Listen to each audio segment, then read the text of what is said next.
Grand Asian news में आप सभी का स्वागत है। ताजा खबरों के साथ हाजिर हूं मैं प्रीति विश्वास। बढ़ते हैं बुलेटिन की ओर, पर उससे पहले आई नजर डालें हेडलाइंस पर।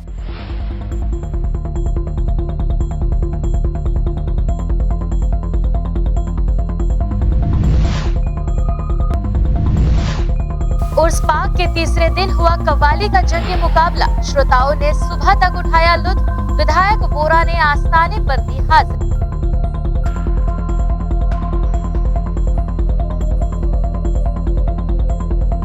लगातार 55 दिनों से अनिश्चितकालीन हड़ताल पर बैठे मनरेगा कर्मियों ने निकाली वादा निभाओ रैली।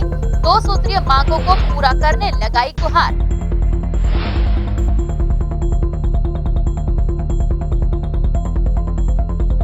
और सीजीओए के महासचिव गुरुचरण सिंह होरा का प्रयास सफल। भिलाई में 30 मई से होगी एशियन अंडर 14 टेनिस चैंपियनशिप 2022 का भव्य आयोजन।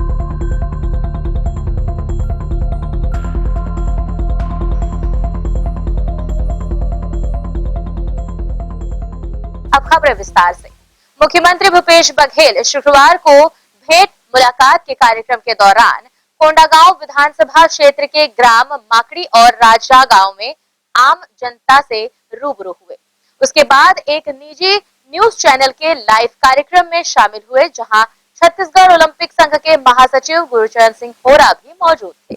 इस दौरान गुरुचरण सिंह होरा ने मुक्त कंठ से मुख्यमंत्री भूपेश बघेल, जो ओलंपिक संघ के अध्यक्ष भी हैं, उनके कार्यों की जमकर सराहना की। इस मौके पर सीजीओए महासचिव गुरुचरण सिंह होरा ने अपनी खिलाड़ी भावना व्यक्त करते हुए कहा कि जब से मुख्यमंत्री ने ओलंपिक संघ के अध्यक्ष का पदभार ग्रहण किया है, तब से ही खेलों और खिलाड़ियों का हौसला अफजाई हो रहा है। टेनिस सहित अन्य खेलों के कई मैच हुए जो छत्तीसगढ़ के लिए संभव नहीं थे। यह केवल उनके प्रयास और मार्गदर्शन से ही सफल हो पाया है। मुख्यमंत्री ट्रॉफी का आयोजन जून माह में होने जा रहा है, जो पिछले कई वर्षों से नहीं हो पाया है। इसके लिए मुख्यमंत्री भूपेश बघेल की जितनी भी सराहना की जाए कम है। एशियन टेनिस फेडरेशन एवं ऑल इंडिया टेनिस एसोसिएशन के तत्वाधान में छत्तीसगढ़ प्रदेश टेनिस संघ द्वारा एशियन अंडर 14 टेनिस चैंपियनशिप 2022 का आयोजन 30 मई से 4 जून तक BSP tennis complex sector 6 Bhilai में किया जा रहा है। इस टूर्नामेंट के डायरेक्टर एवं संघ के महासचिव गुरुचरण सिंह होरा ने बताया कि प्रदेश के मुखिया और संघ के अध्यक्ष भूपेश बघेल के प्रयास से पूर्व वर्ष की भांति इस वर्ष भी यह आयोजन किया जा रहा है। भिलाई इस्पात संयंत्र ने इस टूर्नामेंट को ऑर्गेनाइज करने के लिए अपना स्टेडियम भी प्रदान किया है। इस टूर्नामेंट को सुचारू रूप से संपन्न कराने के लिए एटीएफ सुपरवाइजर प्रवीण कुमार नायक आ चुके हैं। इस टूर्नामेंट के कोऑर्डिनेटर रुपेंद्र सिंह चौहान और राजेश पाटिल हैं। 2 सूत्रीय मांगों को लेकर 55 दिन से लगातार अनिश्चितकालीन हड़ताल कर अपनी मांगों को लेकर अड़े मनरेगा कर्मचारियों ने प्रदेश सरकार का ध्यान आकर्षित कराने वादा निभाओ रैली निकाली। छत्तीसगढ़ मनरेगा कर्मचारी महासंघ के बैनर तले अपनी 2 सूत्रीय मांग को लेकर लगातार 55वें दिनों से अनिश्चितकालीन हड़ताल कर रहे। इसके चलते शनिवार को प्रदेश के मुख्यमंत्री भूपेश बघेल को अपनी ओर ध्यान आकृष्ट कराने वादा निभाओ रैली निकालकर दुर्ग कलेक्ट्रेट पहुंचे। गौरतलब है कि छत्तीसगढ़ शासन के निर्देशानुसार मनरेगा कर्मियों की नियमितीकरण सहित 2 सूत्रीय मांगों को पूरा करने के लिए 7 सदस्यीय कमेटी बनाई गई। उसके बाद भी अब तक शासन की ओर से किसी तरह का कोई भी रुझान नहीं आने से नाराज मनरेगा कर्मचारियों ने लगातार 55वें दिन भी अनिश्चितकालीन हड़ताल पर सरकार से वादा निभाओ का नारा लगाते रहे। इसी कड़ी में सभी मनरेगा कर्मचारियों ने पंडाल स्थित पैदल मार्च निकालकर रैली निकाली और कलेक्ट्रेट पहुंचे। इस संबंध में ग्रैंड एशियन न्यूज को मनरेगा कर्मचारियों ने अपनी प्रतिक्रिया दी। पहला मांग नियमितीकरण का है और दूसरा मांग रोजगार सहायकों का ग्रेड पे लागू कर देंगे। 1966 सिविल अधिनियम लागू कर देंगे। हमारी सरकार से यही निवेदन है। हमारी जो मुख्यमंत्री महोदय हैं वो छत्तीसगढ़िया हैं और हम लोग भी छत्तीसगढ़िया ही हैं और उनकी ही बेटे बेटी हैं और हम लोग 15 साल से बहुत ही कम वेतन में काम कर रहे हैं। तो हम लोग के लिए ग्रेड पे लागू करें और जो हमारी प्रांतीय टीम डेलीगेशन के लिए जाती है उनसे मुलाकात करें और वो लोग जो बात बता रहे हैं उसमें आपको 1% शासन को 1% भी वित्तीय भार नहीं पड़ेगा। जो मनरेगा का फंड है उसी में सब कुछ समायोजित हो जाएगा। तो वो कम से कम वो जो बोल रहे हैं उनके आधार पे आप हमें नियमित करें। 2 सूत्री मांग को लेकर आज रैली निकाल रहे हैं और शासन को अपना वादा निभाओ, क्योंकि हम लगातार अपने मांग को नियमितीकरण है और ग्रेड पे निर्धारण है ये और 1966 नियम लागू करना है पंचायत नियमावली, उस मांग को लेकर लगातार आज 55 दिन हो गए हम लोग को हड़ताल करते, लेकिन शासन अभी तक हमारे प्रति कोई जागरूकता नहीं लाए हैं, जिसके कारण हम वादा निभाओ रैली लेकर कलेक्टर ऑफिस तक अपना रैली लेकर चलेंगे।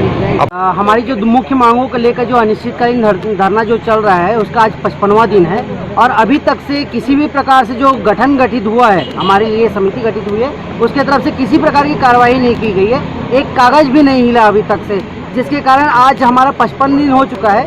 हम अपने माननीय मुख्यमंत्री जी को यही बताना चाहते हैं कि आज जो धरना आज अनिश्चितकालीन चल रही है इसके जिम्मेदार हम नहीं हैं, आपके प्रशासनिक अमला है जिनको आपने गठित करने के लिए कहा था, उन्होंने अभी तक 1% का भी एक कागज भी इधर से उधर नहीं किया है, जबकि उनको जो जो डेटा चाहिए था, जो जानकारी चाहिए था, प्रांत की टीम ने उनको दे चुकी है। देखिए सर, अभी हम लोग अनिश्चितकालीन में है, लेकिन फिर भी हमारे प्रांतीय टीम अलग अलग रूपरेखा तैयार कर रही है ताकि शासन को ये बताए कि हमारे साथ क्या गलत हो रहा है। प्रशासन ही नहीं चाह रही है कि हम रेगुलर हो, क्योंकि उनका कहना ये है कि अगर हम 1966 लागू करते हैं या हम रेगुलर हो जाते हैं तो हमसे वो काम नहीं ले पाएंगे जो अभी तक ले रहे थे, जो डर जो बल के साथ जो हमसे काम कराया जा रहा था वो नहीं हो पाएगा, ये उनका कहना है स्पष्ट तौर पर। ग्रैंड एशियन न्यूज के लिए दुर्ग से नसीम फारूकी की रिपोर्ट। इसके साथ ही यहाँ रुक रहे हैं एक छोटे से ब्रेक के लिए, जल्द लौटेंगे और खबरों के साथ।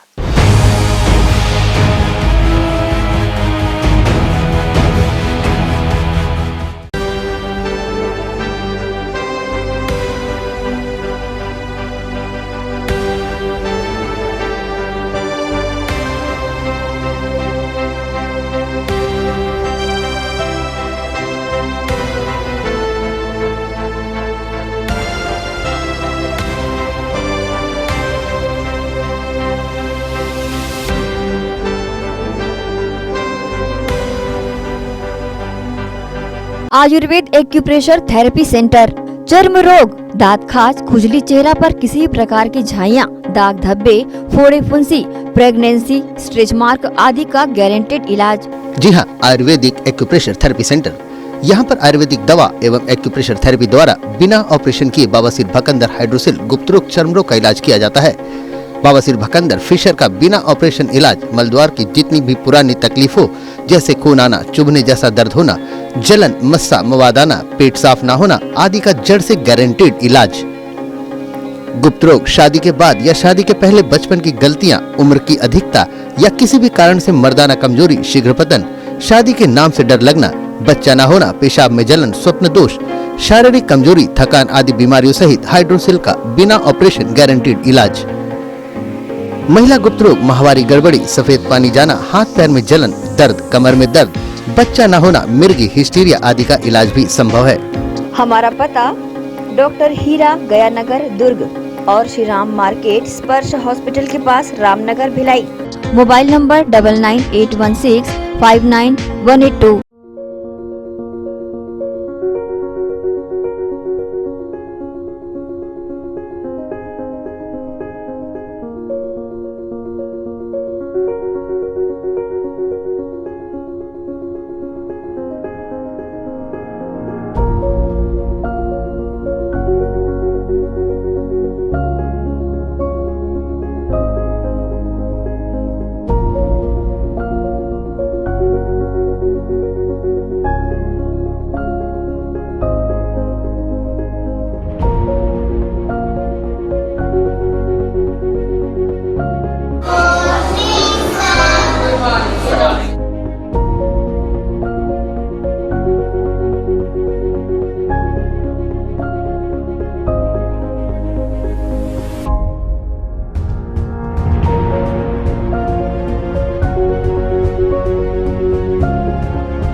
राष्ट्रीय higher secondary school Shardapara camp 2 Bhilai. प्रवेश प्रारंभ प्रवेश प्रारंभ प्रवेश प्रारंभ। RB English medium school Shardapara camp 2 Bhilai अब नई साज सज्जा एवं सुविधाओं के साथ इंग्लिश मीडियम का अध्यापन केवल अंग्रेजी माध्यम के विशेषज्ञ शिक्षिकाओं द्वारा, अलग से विषय विशेषज्ञों द्वारा अध्यापन व्यवस्था, स्वच्छ एवं सुविधापूर्ण स्कूल परिसर में अध्यापन, निशुल्क नवोदय प्रवेश परीक्षा की कोचिंग व्यवस्था, बोर्ड परीक्षाओं हेतु विशेष कोचिंग, खेलकूद एवं मार्शल आर्ट की कोचिंग व्यवस्था, गांधी विद्यापीठ के विषय विशेषज्ञों शिक्षकों द्वारा विशेष सहायता, बस सुविधा उपलब्ध। अपने बच्चों के सुनहरे भविष्य के लिए आज ही संपर्क करें राष्ट्रीय हायर सेकेंडरी स्कूल एवं RV English medium school Shardapara camp 2 Bhilai. Gandhi Vidyapeeth English medium higher secondary school nursery से कक्षा 12वीं में प्रवेश प्रारंभ। हमारी ध्येय कम शुल्क में छात्रों की शिक्षा एवं विकास के लिए बेहतर सुविधाएं प्रदान करना। प्रशिक्षित एवं अनुभवी शिक्षक शिक्षिकाएं, सभी बच्चों के लिए खेल का मैदान एवं खेल सामग्री की व्यवस्था, सीसीटीवी कैमरे द्वारा निगरानी, परिवहन सुविधा, सुसज्जित विज्ञान एवं कंप्यूटर लैब, स्मार्ट क्लास, सभागार और पुस्तकालय की सुविधा, 100% परीक्षा परिणाम, श्रेष्ठ छात्र को विशेष पुरस्कार, चिकित्सकीय जांच, नर्सरी और केजी कक्षा के छात्र को चार्ट मॉडल एवं क्ले के माध्यम द्वारा शिक्षण, नवोदय एवं अन्य प्रतियोगी परीक्षाओं के लिए विशेष कोचिंग, हर वर्ष विद्यार्थियों का नवोदय में चयन, स्काउट गाइड और रेड क्रॉस सोसाइटी, विज्ञान प्रदर्शनी, आनंद मेला, वार्षिक दिवस और वार्षिक खेल दिवस का प्रतिवर्ष आयोजन, नैतिक शिक्षा के माध्यम से छात्रों की प्रतिभा का विकास। Gandhi Vidyapeeth English medium higher secondary school Radhika Nagar Bhilai.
BM Shah super multi speciality hospital 24 घंटे आपातकालीन सुविधाएं, जिसमें मॉडुलर ऑपरेशन थिएटर से सुसज्जित छत्तीसगढ़ के प्रतिष्ठित न्यूरो फिजिशियन न्यूरो सर्जन की सुविधाओं के साथ सड़क दुर्घटना में घायल मरीजों के लिए विशेष ट्रॉमा आईसीयू की सुविधा उपलब्ध है। हॉस्पिटल में हृदय रोग विशेषज्ञों की टीम के साथ एडवांस कैथ लैब की सुविधाएं, साथ ही जिसमें एंजियोग्राफी, एंजियोप्लास्टी, पेसमेकर की सुविधा उपलब्ध है। हॉस्पिटल में medical ICU, surgical ICU, NICU, burn unit के साथ डायलिसिस की सुविधा 24 घंटे उपलब्ध है। हॉस्पिटल के सभी वार्ड एयर कंडीशनर होने के बावजूद सबसे किफायती दरों में उपलब्ध। General ward, private room, deluxe room, super deluxe room की सुविधाएं उपलब्ध है। हॉस्पिटल में गायनिक डॉक्टर्स की एक्सपर्ट टीम नॉर्मल डिलीवरी एवं सिजेरियन के लिए सुविधा 24 घंटे उपलब्ध है। साथ ही साथ महिला एवं बच्चों के लिए अलग अलग वार्ड की सुविधा उपलब्ध है।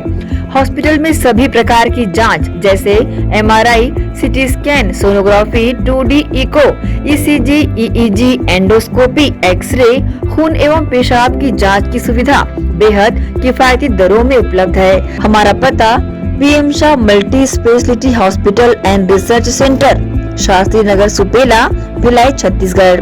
Phone number 7730777711 7730777722।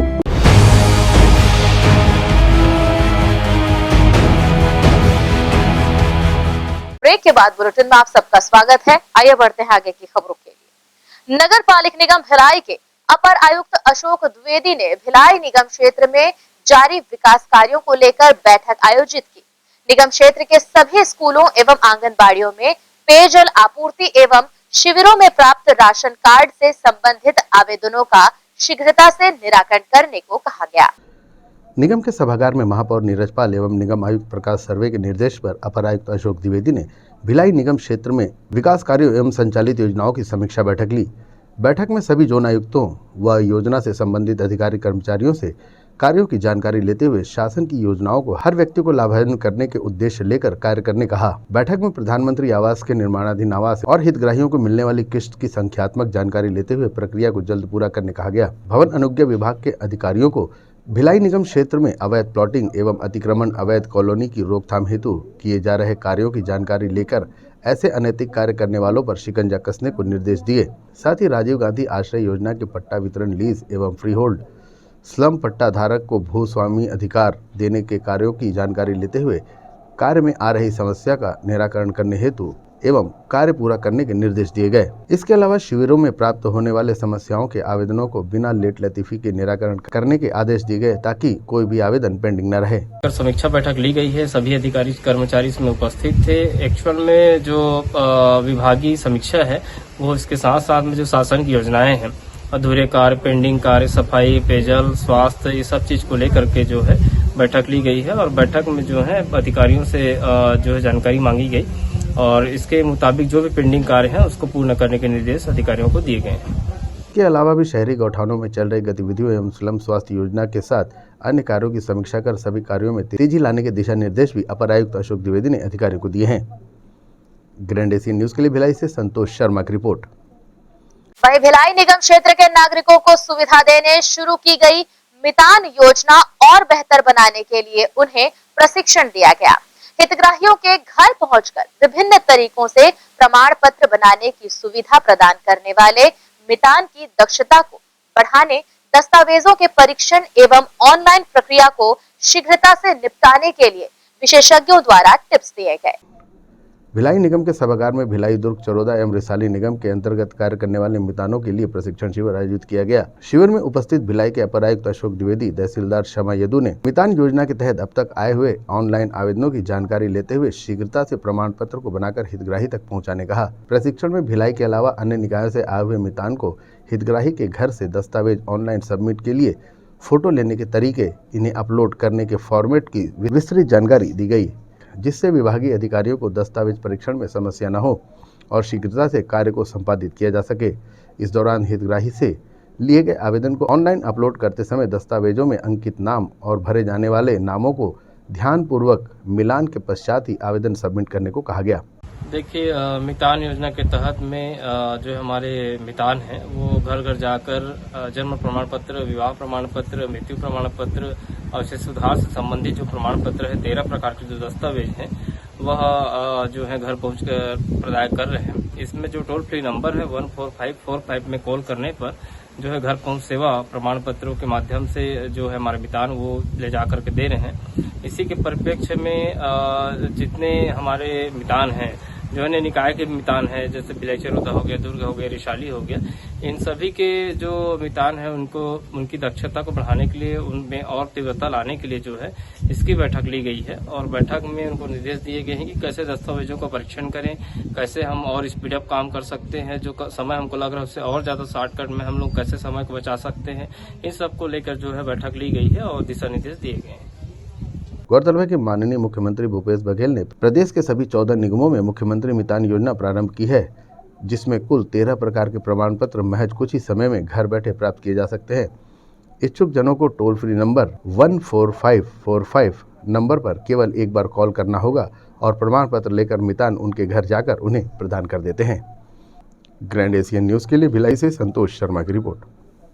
कर्नाटक के बेल्लारी में आयोजित राष्ट्रीय स्तर की बॉक्सिंग प्रतियोगिता में दुर्ग भिलाई के 13 खिलाड़ियों ने भाग लिया, जिसमें से 3 खिलाड़ियों ने 2 सिल्वर और 1 ब्रॉन्ज मेडल में जीत हासिल की। छत्तीसगढ़ से कुल 17 खिलाड़ियों ने इस प्रतियोगिता में हिस्सा लिया था, जिसमें 13 खिलाड़ी भिलाई के थे। 10 दिवसीय इस कार्यक्रम में 3 कोच के साथ पूरी टीम ने हिस्सा लिया और बॉक्सिंग में छत्तीसगढ़ का नाम रोशन किया। प्रतियोगिता के बारे में जानकारी देते हुए कोच ने मीडिया को कुछ इस तरह से बताया। नमस्कार, मैं बॉक्सिंग कोच सुरेश बोल रहा हूँ। हम लोग JSW कर्नाटका गए थे खेलने के लिए, सब जूनियर नेशनल, जो 3 साल के बाद कोरोना काल के बाद हो रहा है। जिस नेशनल में हमारे 13 बच्चे टोटल पार्टिसिपेट किए बॉक्सिंग से, 10 बॉयज़ 3 गर्ल्स।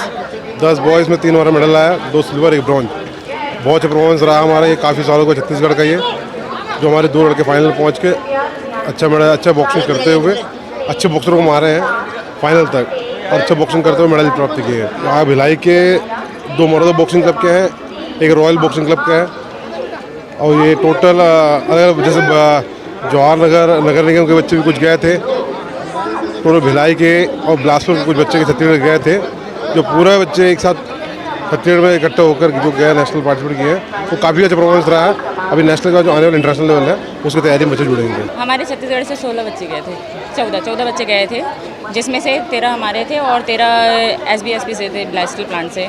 कर्नाटका बेल्लारी में GSW IIS है, वहाँ पे ये चैंपियनशिप हुआ था। काफ़ी अच्छी चैंपियनशिप रही, हमारे बॉक्सर ने इसमें काफ़ी अच्छा गेम रहा उनका, जिसमें से 2 सिल्वर 1 ब्रॉन्ज आया है। हम लोग गए थे, सब जो है नेशनल खेलने गए थे एक कर्नाटका। हम लोग वहाँ JSW में रुके थे, वहाँ हम लोग से मेडल प्राप्त किए, 3 दिन मेडल प्राप्त किए। आगे हम लोग और अच्छे करेंगे और इंटरनेशनल और ओलंपिक तक खेलने जाते हैं हम लोग। दुर्ग जिले के प्रतिष्ठित बिल्डर एवं डेवलपर्स KS चौहान ने उतार चढ़ाव के इस दौर में अपनी प्रॉपर्टी को कैसे सुरक्षित बनाएं विषय पर ग्रैंड एशियन न्यूज से खास चर्चा की। चर्चा के दौरान उन्होंने कई ऐसी महत्वपूर्ण जानकारियां दी जो निश्चित ही प्रॉपर्टी के क्षेत्र में निवेश करने वालों के लिए उपयोगी साबित होगी। पेश है KS चौहान से हुई खास चर्चा। नमस्कार दर्शकों, ग्रैंड एशियन की इस खास पेशकश में एक बार फिर से आप सभी का स्वागत है। आज हमारे स्टूडियो में मौजूद हैं KS चौहान जी। ये तो इनकी अपनी कई सारी पहचान है, जिनमें से एक पहचान इनकी कुशल व्यवसाय के रूप में भी है। व्यवसाय की अगर बात करें तो ये भू व्यवसाय से जुड़े हुए हैं और अपने व्यवसाय को इन्होंने प्रदेश के अलावा दिगर राज्य में भी बहुत अच्छा बन पाया है। वहाँ पर भी अपनी साख इस प्रॉपर्टी और इस भू व्यवसाय को लेकर छोड़ी है। तो सर, आपका सबसे पहले स्वागत है हमारे स्टूडियो में, और आपसे चर्चा करेंगे प्रॉपर्टी को लेकर। तो प्रॉपर्टी की माने हम तो व्यवसाय, इसको लेकर कई तरह की रहस्यमयी बातें हैं, कई तरह के विवाद भी हैं। एक सरल रास्ता जाता है और एक गलत रास्ता जाता है व्यवसाय को लेकर के, और इस रहस्यमय रास्ते को बहुत कम लोग कुशल पूर्वक अच्छे रास्ते को अपनाकर प्राप्त करते हैं। तो 2 शब्द इस पे बोले, फिर हम प्रॉपर्टी पे चर्चा करते हैं। देखिए, कोई भी व्यवसाय होता है, उसका एक नेचर होता है, और उस नेचर को समझना ही उसका सरलीकरण होता है। हम किसी भी चीज को कठिन से सरल बनाने का एक ही उपाय होता है, और वो उपाय होता है उस चीज को सीखना। जैसे ही आप सीख जाते हैं, वैसे ही वो चीज सरल हो जाती है। तो आज के जमाने में प्रॉपर्टी का क्रेज किस तरह का है और लोग इसको कितना अपनाते हैं, आत्मसात करते हैं, बताएं। शाहीन जी, हमारे पूरे विश्व में सबसे ज्यादा जो व्यवसाय किया जाता है, जो लोग संलिग्न होते हैं, वो होते हैं कृषि में। लगभग 65% लोग पूरे वर्ल्ड में कृषि में जुड़े हुए हैं। लेकिन आपको ये जान के आश्चर्य होगा या नहीं होगा, मेरे ख्याल से, कि सेकंड जो इन्वॉल्वमेंट है वो प्रॉपर्टी का है। सेकंड नंबर में प्रॉपर्टी ही आती है। प्रॉपर्टी से जितने लोग रिलेटेड हैं वो सेकंड नंबर का है। और थर्ड नंबर जो आता है वो आता है ट्रांसपोर्ट। ट्रांसपोर्ट से फिर उसके बाद थर्ड नंबर का जो व्यवसाय है वो ट्रांसपोर्ट का है। ट्रांसपोर्ट में जितने लोग फिर संलग्न होते हैं वो उसके बाद आता है जी। तो क्या होता है कि और पृथ्वी में सिर्फ एक ही ऐसी चीज है जिसका एप्रिसिएशन होता है, और वो है जमीन। बाकी सभी चीजों का डेप्रिसिएशन होता है, मतलब ह्रास होता है, और इसका मुद्रास्फीति जो होती है उससे ज्यादा जो कीमतें बढ़ती हैं वो सिर्फ प्रॉपर्टी की बढ़ सकती हैं और किसी भी चीज की नहीं बढ़ सकती। जैसे प्रॉपर्टी की हम बात करें तो लोग अपनी पूंजी या उनके जमा पैसे होते हैं किसी ऐसी जगह पे खर्च करना चाहते हैं या किसी ऐसी जगह पे लगाना चाहते हैं जो उनको या तो फायदा कराए या उनके लिए ये भविष्य में कारगर साबित हो। तो अपने जो पूंजी है, अपने पैसे हैं, वो किस तरह प्रॉपर्टी में लगानी चाहिए? देखिए, 3 प्रकार की हम लोग इन्वेस्टमेंट करते हैं। एक तो हम लोग अपना जो काम करते हैं वो अलग करते हैं, लेकिन जो हम इन्वेस्टमेंट करते हैं जो 3 प्रकार के होते हैं। एक होता है कि आप ब्याज में दे देते हैं, ब्याज में मतलब इन द सेंस की इंटरेस्ट पे दे देते हैं, एफडी करा देते हैं, बॉन्ड करा देते हैं, और दूसरी और चीजें जो आती हैं बैंकों में वो ले लेते हैं। तो ये एक प्रकार होता है। दूसरा प्रकार होता है गोल्ड लेना, और तीसरा प्रकार होता है प्रॉपर्टी लेना। तो इसमें सबसे कम आपको मिलेगा, फायदा कम मिलेगा, लेकिन इसमें तरलता रहती है। जैसे आप एफडी करते हैं, इंटरेस्ट पे लेते हैं या बॉन्ड्स लेते हैं, उसमें तरलता रहती है कि कभी भी आप निकाल सकते हैं, लेकिन इसमें फायदा बहुत कम मिलेगा। फायदा आप बोले तो फायदा नहीं, नुकसान होता है एक्चुअल में। जितना मुद्रास्फीति बढ़ती है, मुद्रास्फीति जितना रुपए की कीमत घट रही है ना, उससे भी कम आपको पैसा रिटर्न में मिलता है। जैसे कि मान लीजिए कि आज 1 किलो आप आलू लेके आएंगे, वो 5 रुपए का मिलेगा मान लीजिए, और 5 साल के बाद वही आलू 10 रुपए का मिलेगा 1 किलो।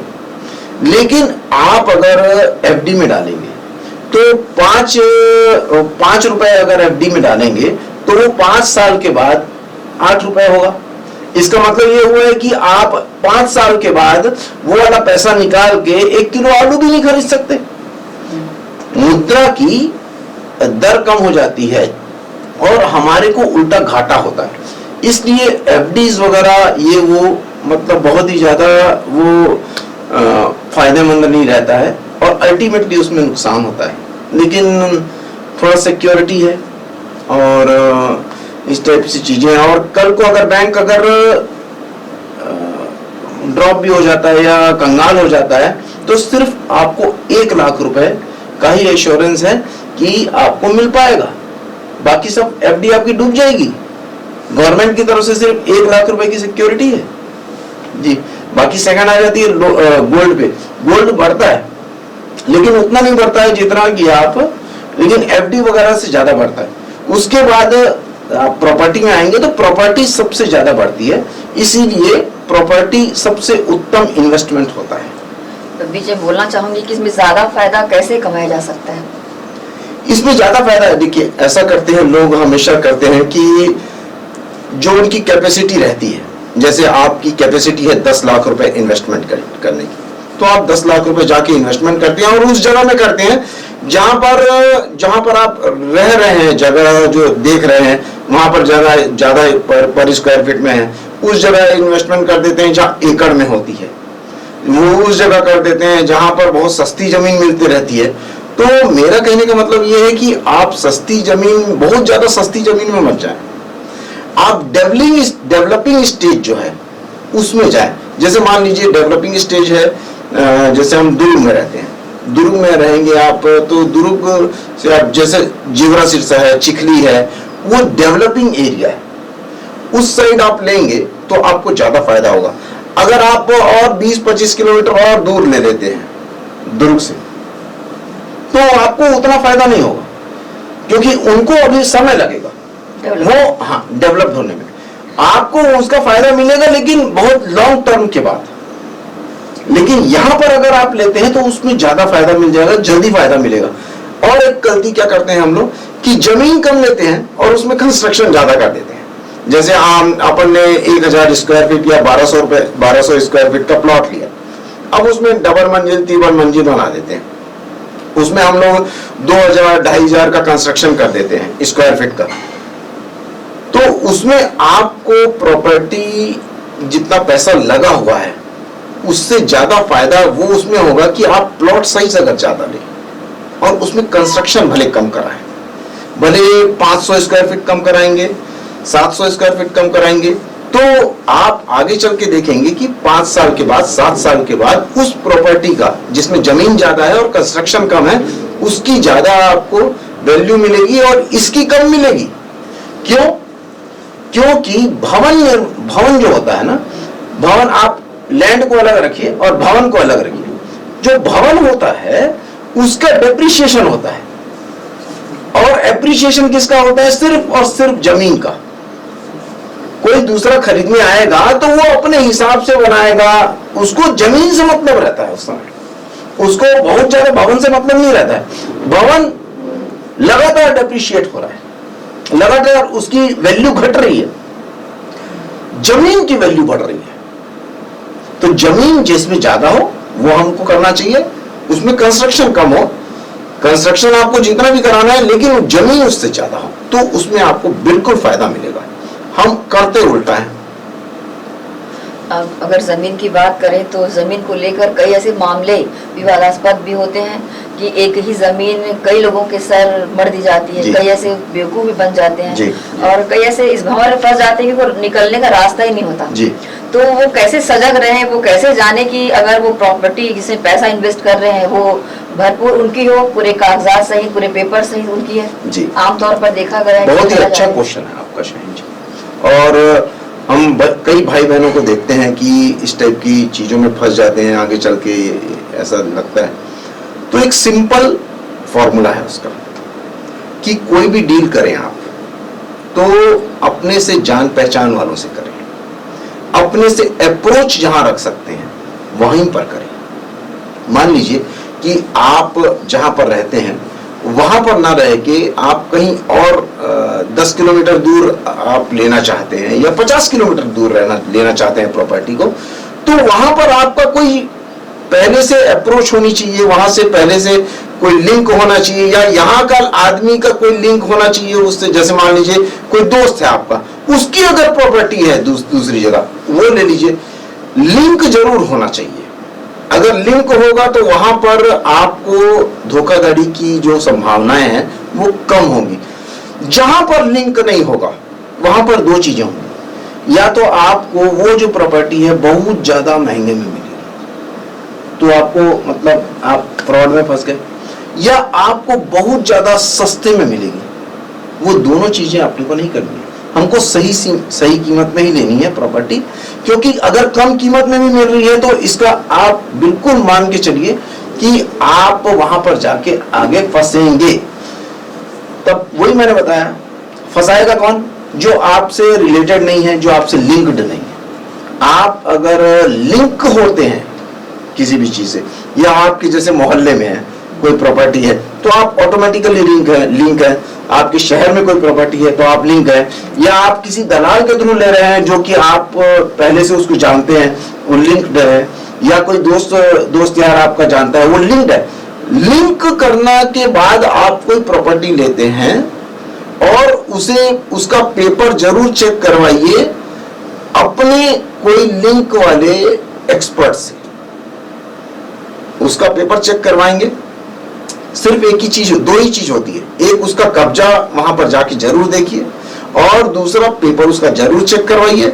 और दोनों चीज जो है वो पटवारी के रिकॉर्ड में होती है, ये सब चीजें वहां पर बिल्कुल जाके चेक करवाइए, और लिंक वाले लोगों से ही सौदा करिए, भले वो 2 पैसे ज्यादा लेगा, तो ऐसे में कुछ लेकिन आप खरीदने की कम रहती है, बिल्कुल कम रहेगी। जहां पर लिंक होगी, जहां पर अप्रोच होगा आपका, वहां पर बिल्कुल आपकी जो डूबत की संभावना है बिल्कुल कम हो जाएगी, बिल्कुल कम, नगण्य हो जाएगी। क्योंकि आमतौर पर देखा गया ना, लोग करोड़ों रुपए इसमें फंसा कर बैठे रहते हैं और उनका आप कोई भी एग्जाम्पल ले लीजिए, अगर उनका पैसा डूबा है तो मैं निश्चित तौर पे बोल सकता हूं कि वो अननोन होगा, कोई व्यक्ति, या अननोन प्रॉपर्टी होगी, या अननोन मतलब आप जिसको जानते ही नहीं होंगे, उस जगह से खरीद रहे होंगे, उस जूस से खरीद रहे होंगे जिस व्यक्ति को आप नहीं जानते हैं। ऐसे करने से बिल्कुल फ्रॉड होने की चांसेस होते हैं, या हम ज्यादा कीमत पे ले लेते हैं, ऐसे भी चांसेस होते हैं। आप एक कुशल बिल्डर हैं, प्रदेश के अपने जिले और प्रदेश के अलावा अन्य राज्यों में भी आपके कंस्ट्रक्शन के काम चलते हैं। एक कुशल बिल्डर क्या चाहता है, जब बिल्डिंग निर्माण हो तो कैसी गुणवत्ता उसकी होना चाहिए। आप खुद बिल्डर हैं और हर किसी की जो बिल्डिंग है एक अच्छी साख पर खड़ी होती है, मजबूती चाहती है, प्योरनेस चाहती है। तो एक बिल्डर होने के नाते आप किस तरह की मजबूती भवन निर्माण या फिर बिल्डिंग निर्माण में पारदर्शिता बरतते हैं? सपना होता है, किसी का भी घर जो होता है वो उसका सपना होता है। और कोई भी इस व्यवसाय से जो जुड़ा है उसको बहुत संजीदगी से रहना पड़ता है कि उसके सपनों के साथ खिलवाड़ ना हो। अगर कोई उसके सपनों के साथ खिलवाड़ करता है, ये बहुत बड़ा सपना होता है किसी भी आम आदमी का, हमारा भी, आपका भी होगा, सबका होता है। एक सपना होता है अपना घर, उसके साथ खिलवाड़ ना हो। और हाँ, जैसी कीमत होती है उसके हिसाब से ही एमिनिटीज दी जाती है, जैसी ही दाम होता है वैसा ही काम होता है। हर परिस्थिति के हिसाब से आपको वही चीज मिलेगी जो चीज जिसका आप पैसा पटा रहे हैं। तो निश्चित रूप से, और सभी चीजें पहले ही क्लियर हो तो ज्यादा अच्छा होता है। प्रॉपर्टी के अलावा कई ऐसे झांसे देने वाले होते हैं कि रुपए दोगुना करने का जो लालच देते हैं। प्रॉपर्टी बनाने के चक्कर में लोग अक्सर शिकार हो जाते हैं कि रुपए दुगना करने का लालच देकर कंपनी फ्रॉड करके निकल ली और उनके पैसे ही डूब गए। मैं पहले बताया आपको, कोई भी चीज आप करें तो पेपर के साथ ही करें, पेपर वर्क। हाँ, पेपर वर्क। और दूसरा, प्रॉपर्टी से रिलेटेड बता रहा हूँ, पेपर वर्क जरूर करें। दूसरा, फिजिकल चीज वहां पर जरूर देख के आए कि वहां पर उसका कब्जा है कि नहीं। आपको कोई ब्रोशर में दिखा रहा है, कोई पेपर में दिखा रहा है कि ये मेरी प्रॉपर्टी है, आप मेरे को पैसे दे दो और आपको मैं लिख के दे देता हूं, तो वो लिख के दे देगा, चलो फ्रॉड हो जाएगा, वहां पर उसकी प्रॉपर्टी है ही नहीं। ठीक है। अब कोई आपको सिर्फ प्लॉट दिखा देगा कि ये प्लॉट है मेरा, और वहां पर से आप मेरे को पैसे दे दो, मैं आपको बाद में पेपर भी नहीं बनाता है वो। तो पेपर बनाना भी जरूरी है और फिजिकली देखना भी जरूरी है। और साथ में जो मैं आपको सबसे महत्वपूर्ण बोल रहा हूं, आप फ्रॉड से बच सकते हैं, किसी भी फ्रॉड से बच सकते हैं अगर आप कोई लिंक वाले आदमी को, किसी लिंक वाले शख्स को, किसी लिंक वाली संस्था को अगर बीच में रखते हैं तो आपके फ्रॉड में बच जाते हैं। और इस टाइप की जो स्कीम्स होती हैं कि जो डबल देने वाली पैसा होती हैं, जो व्यवहारिकता से बहुत ज्यादा आपको पैसा दे रही हैं, उन सब चीजों से बिल्कुल 100% बचना चाहिए। क्यों? क्योंकि आपको वो उससे ज्यादा पैसा नहीं दे सकती हैं, किसी भी कीमत पे नहीं दे सकती। आप एक कुशल भू व्यवसायी हैं और इन दिनों धड़ल्ले से अवैध प्लॉटिंग चल रही है और लोग अपनी इन्वेस्टमेंट बढ़ाने के लिए, अपनी रकम लगाने के लिए उसमें लगाए जा रहे हैं पैसा। तो कैसे अवैध प्लॉटिंग से बचें, जबकि उनको जो दिखाकर बेचा जाता है, जो समझाकर बेचा जाता है, ना तो वैध होता है और ना ही उनको मालूम होता है कि उनको मिल पाएगा। उससे कैसे सजग रहे, कैसे बचें, और कोई रास्ता बचता है उससे बाहर निकलने का? दो चीज है कि एक तो आप जो भी प्लॉट ले वो डाइवर्टेड ले, और रेरा आजकल अगर वो बना के देने वाले हैं तो वो रेरा, और कॉलोनाइजर में भी रेरा एक नंबर आता है, वो रेरा नंबर जरूर चेक करें। दो ही चीजें, एक डाइवर्टेड प्लॉट ले और वो रेरा नंबर चेक करें। दूसरा, अगर आप फिर भी फंस जाते हैं तो उपभोक्ता फोरम में आप जा सकते हैं, और अगर आपके पास ये जो कोई कागज पत्र होता है उस पर बिल्कुल 100%, और उपभोक्ता फोरम में ज्यादा जो सुनवाई होती है वो उपभोक्ता लोगों की होती है। सिक्योरिटी वो उपभोक्ताओं की ज्यादा रहती है। तो आप इस चीज से बिल्कुल बचा जा सकता है।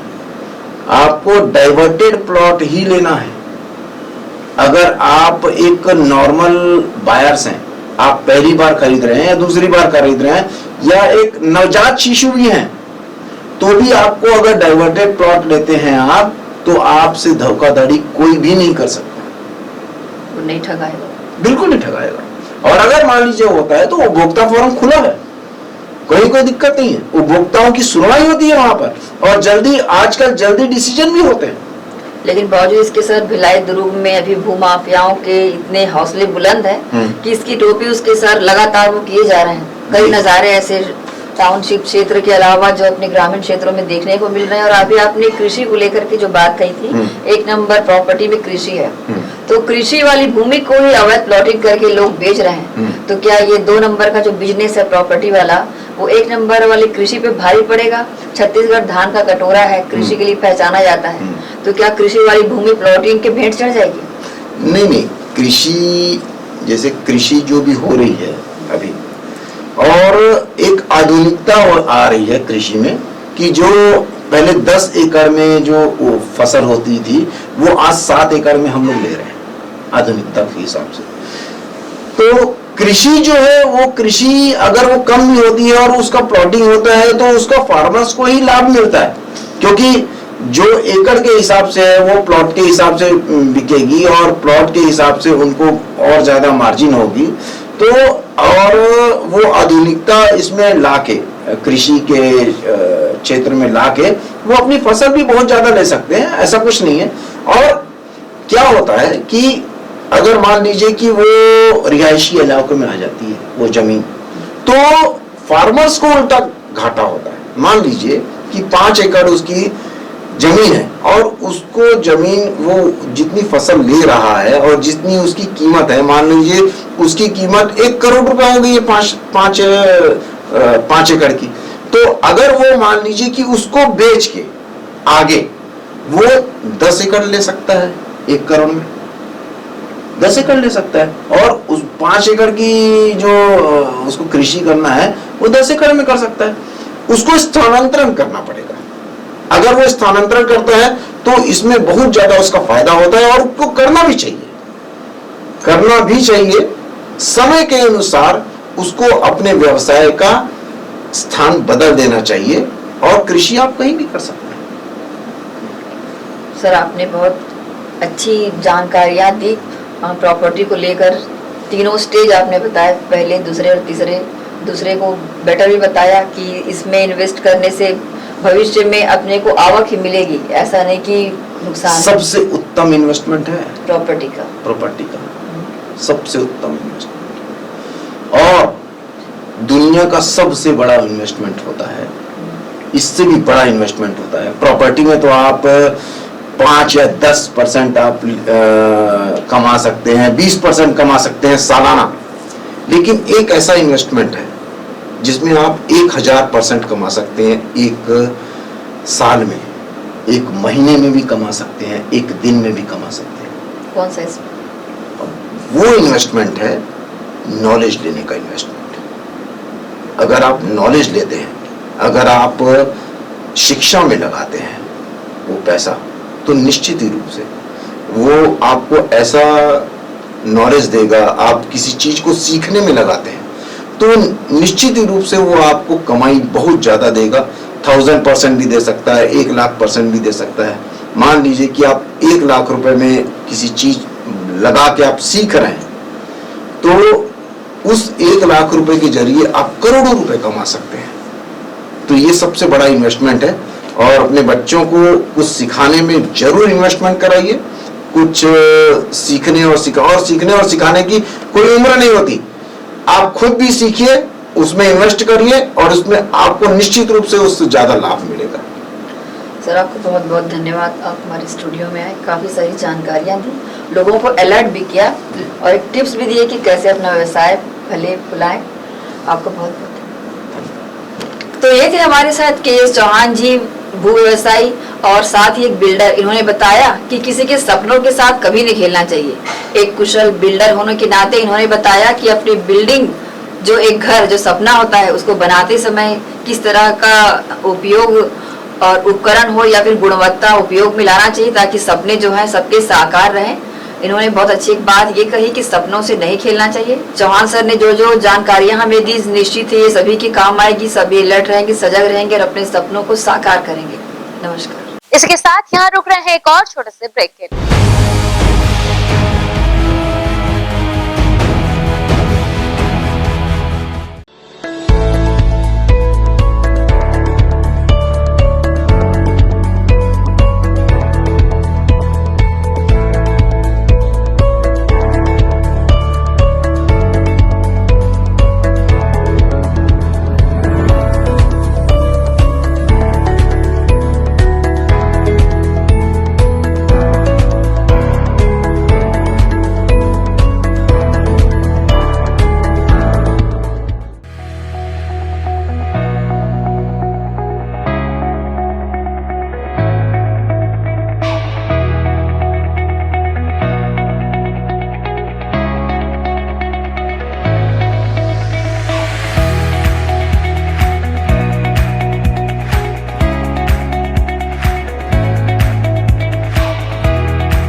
भिलाई के प्रमुख स्थल पावर हाउस में स्थित होटल शिव प्रभा इन एवं town king the family restaurant नवीन साज सज्जा एवं आधुनिक सुविधाओं से लैस।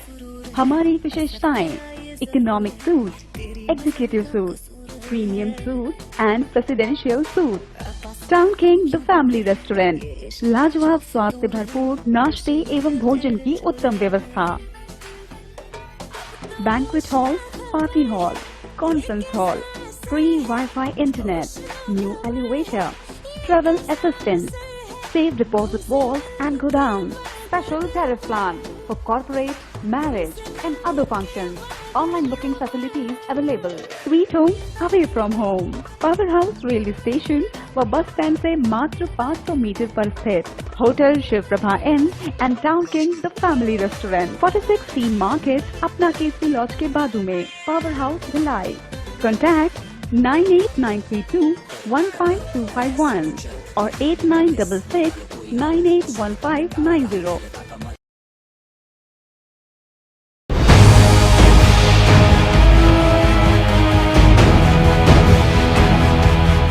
ब्रेक के बाद बुलेटिन में आप सबका एक बार फिर से स्वागत है। आइए बढ़े खबरों की ओर। नगर निगम दुर्ग द्वारा दुर्ग की महत्वपूर्ण ठगड़ा बांध के सौंदर्यीकरण कार्य में हो रही लेट लतीफी पर तंज कसते हुए दुर्ग जिला भाजपा के मीडिया प्रभारी के.एस. चौहान ने कहा कि एक जनप्रतिनिधि की सबसे बड़ी खासियत होती है उसकी दूरदर्शिता। इस दूरदर्शिता के कारण ही जनता के पैसों का सदुपयोग हो पाता है।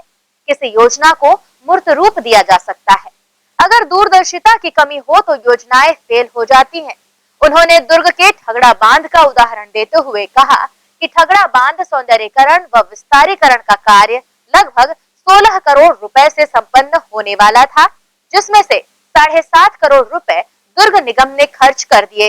शेष राशि खनिज न्यास विधायक निधि सहित अन्य मद से आने वाली थी, जो नहीं आई क्योंकि दुर्ग के जनप्रतिनिधि की योजनाएं लगातार फेल हो रही हैं और इसका खामियाजा दुर्ग वासियों को भुगतना पड़ रहा है।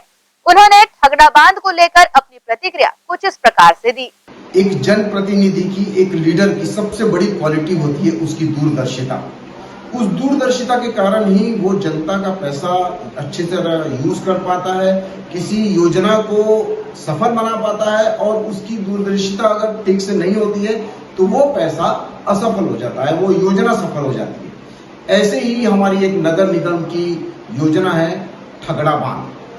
हर कोई इंसान जानता है यहाँ पर कि आज जब से नई टीम गठित हुई है, जो नगर निगम में जो अधिकारी और अधिकारियों की नियुक्ति हुई है और जो जनप्रतिनिधियों की नियुक्ति हुई है, उसका वो किनके हाथ में है। हर काम, छोटे से छोटा काम उनसे पूछ के किया जाता है।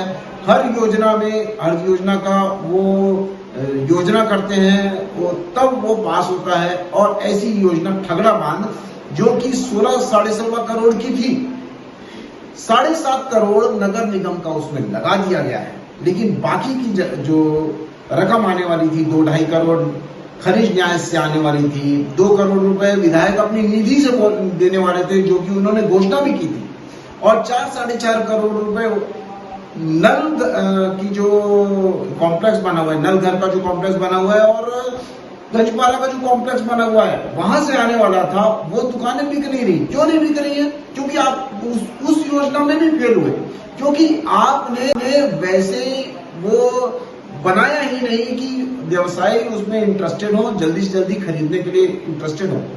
आपकी हर योजना फेल हो रही है। उसका खामियाजा कौन भुगत रहा है?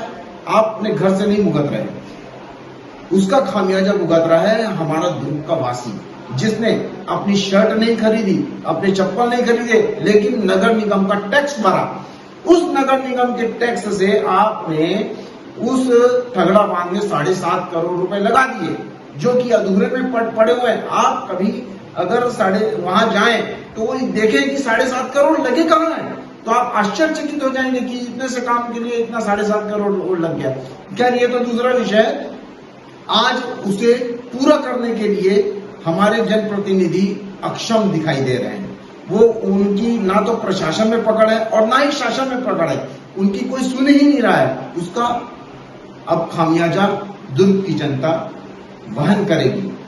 हमारी एक गुजारिश है शासन और प्रशासन से कि ये इस प्रोजेक्ट को पूरा करने के लिए वो अपने मत से उसे पूरा करें, पैसा दें और पूरा करें। नहीं तो एक आम जनता का पैसा वो बर्बाद हो रहा है वहां पर और उसका कोई भविष्य आज दिख नहीं रहा है, सिर्फ इसलिए कि हमारे जनप्रतिनिधि की वो दूरदर्शिता उन्होंने नहीं। दुर्ग में बाबा अब्दुल रहमान शाह काबुली की दरगाह पर 4 दिवसीय उर्स पाक के तीसरे दिन भी हुआ कव्वाली का जंगी मुकाबला। श्रोताओं ने सुबह तक कव्वाली का उठाया लुत्फ। शहर विधायक ने देश भर में अमन शांति के लिए दरगाह पर चादर चढ़ाकर की दुआ। दुर्ग के पुराना बस स्टैंड पर स्थित हजरत बाबा सैयद अब्दुल रहमान शाह काबुली रहमतुल्लाह अलैह की दरगाह पर सालाना उर्स पाक का आयोजन हर्षोल्लास से किया जा रहा है। 4 दिनों तक चलने वाले इस उर्स पाक के तीसरे दिन शहर विधायक अरुण वोरा ने बाबा के आस्थाने पर अपनी हाजिरी दी और देश भर में सुख शांति की दुआएं मांगी। गौरतलब है कि उर्स पाक के तीसरे दिन आयोजित कव्वाली के जंगी मुकाबले में मशहूर कव्वाल अनीस इकबाल साबरी रईस अनीस साबरी ने अपनी कव्वालियों से समा बांध दिया, जिसका लुत्फ श्रोताओं ने सुबह तक उठाया। इस मौके पर सालाना उर्स पाक कमेटी के अध्यक्ष प्रकाश देश लहरा व कमेटी के जनरल सेक्रेटरी रऊफ कुरैशी सहित कमेटी के सभी पदाधिकारियों ने उर्स पाक को कामयाब बनाने अपना योगदान दिया। हो जिक्र नबी लब पर और खौफ खुदा दिल में, हो जिक्र नबी और खौफ खुदा दिल में, हो जिक्र नबी लब पर और खौफ खुदा दिल में। किससे मांगे कहाँ जाए किससे कहे और दुनिया में हाजत रवा कौन है।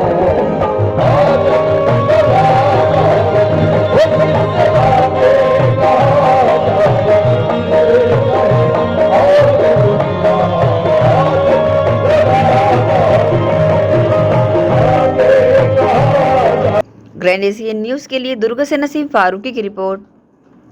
इसी के साथ न्यूज बुलेटिन में फिलहाल इतना ही। आपसे चाहेंगे इजाजत। नमस्कार, धन्यवाद।